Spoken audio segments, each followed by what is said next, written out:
Desde su origen, ¿cuál ha sido el sentido del derecho laboral? ¿Qué se entiende y por qué es tan importante el principio de realidad en el trabajo? En oposición a la libertad contractual, ¿cuándo se hace necesario que un tercero intervenga, en este caso el Estado, y medie y dirija el contrato entre dos partes?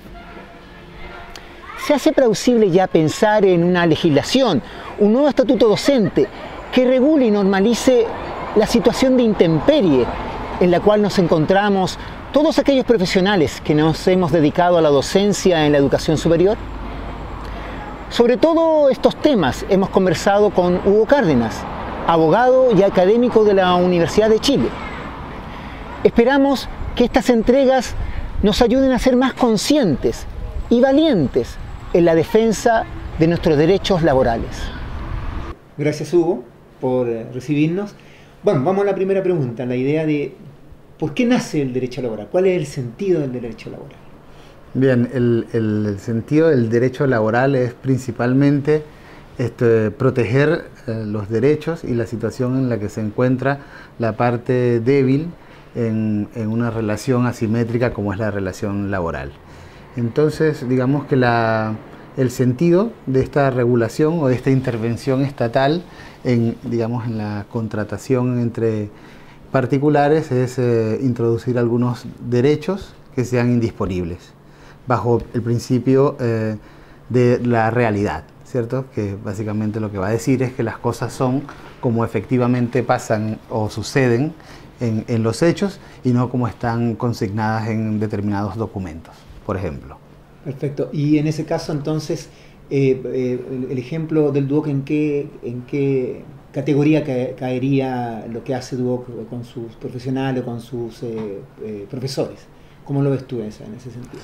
Por ejemplo, en tu caso, ¿cierto? Tú tienes 18 años de trabajo en DUOC, que es una institución que tiene horarios, que te da indicaciones y que genera una clásica relación de dependencia, que es la que regula el derecho laboral. Pero sin embargo, cuando yo veo la forma en que tú te relacionas con DUOC, tú te relacionas como si fueses un profesional liberal, es decir, como alguien que le presta servicios no estando en relación de dependencia, esto es, sin horarios, sin indicaciones y sin cobertura de las prestaciones laborales. Entonces, el principio de realidad lo que diría es que no obstante que tú hayas firmado una determinada cantidad de documentos que digan que tú eres un profesional, si yo reviso la realidad lo que me dice es que tú has tenido una típica relación laboral y por lo tanto se te deben cubrir y salvaguardar los derechos de una relación laboral. Perfecto, muy bien. Habíamos hablado un poco también del tema del contrato dirigido, que tú ¿me puedes explicar un poco eso, cómo lo ves tú en esta perspectiva? Bueno, el contrato dirigido es básicamente un contrato donde el principio de autonomía de la voluntad retrocede. ¿En qué sentido? Bueno, dígame eso un poco. Claro, el contrato clásico se basa en la libertad de contratación, que básicamente tiene dos patitas fundamentales. Uno es que yo elijo a la persona con la que quiero contratar, ver sin más limitación que mi voluntad, y la otra es que el contenido de la relación contractual, es decir, el conjunto de derechos y obligaciones que genera el contrato, pues depende de lo que nosotros acordemos con plena libertad. No interviene ninguna otra voluntad externa. Perdón. No interviene ningún otro privado o particular y mucho menos interviene el Estado. Entonces, un contrato dirigido es el nombre técnico que se le dio a la, digamos, modelo alternativo al modelo de libertad contractual, donde un tercero impone el contenido mínimo del contrato laboral. En este caso, el tercero es el Estado, ¿cierto? A través de una legislación que lo que va a hacer es a garantizar un haz de derechos y obligaciones que socialmente se consideran mínimos para el trabajador. Y desde esa perspectiva es que se conoce el contrato laboral o se puede llevar a la categoría, el contrato laboral a la categoría de un contrato dirigido.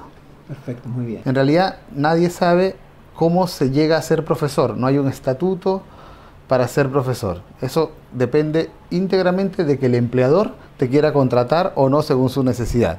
Y eso lo que acaba es precarizando la situación en la que se contrata a los profesores universitarios o de institutos técnicos.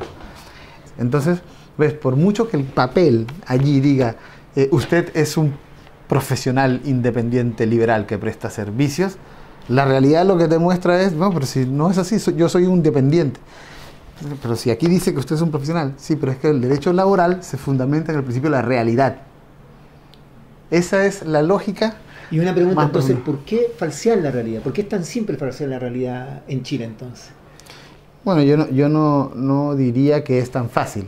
Ya. De hecho, la jurisdicción laboral en Chile es una jurisdicción que es notoriamente protectora de los derechos de los trabajadores, y generalmente cuando los casos son llevados a tribunales se atiende. Lo que pasa es que ¿qué pasa entonces? Es un tema más bien sociológico, ¿no? Es como cuando la gente contrata a personas ilegales. ¿Ves? El ilegal siempre piensa que no puede reclamar porque es ilegal. La persona que es dependiente económica de una institución no puede protestar porque si no, no podría aguantar el tiempo que dura tener razón.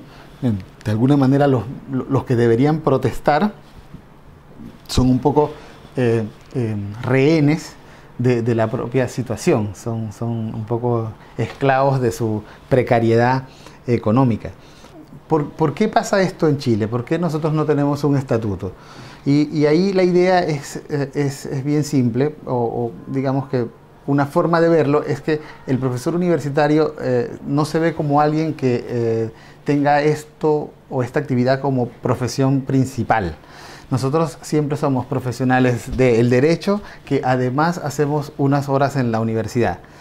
¿Ves? Entonces tú eres un profesional audiovisual que además hace clases, y por lo tanto cuando las empresas se relacionan con sus profesores tienden a tomar el modelo más bien de que tú eres una persona destacada en tu área, que tienes conocimientos técnicos y que es el modelo del servicio profesional, ¿cierto? Pero en realidad ese modelo no da cuenta de las personas que, bueno, como nosotros, hemos decidido dedicarnos principalmente a la docencia. A mí me parece que en el corto tiempo, si no es que ya hay, va a tener que presentarse alguna modificación que dé cuenta de este estatus, de tal manera que permita proteger y regular de mejor manera los derechos de los trabajadores de la docencia, que somos nosotros. Perfecto.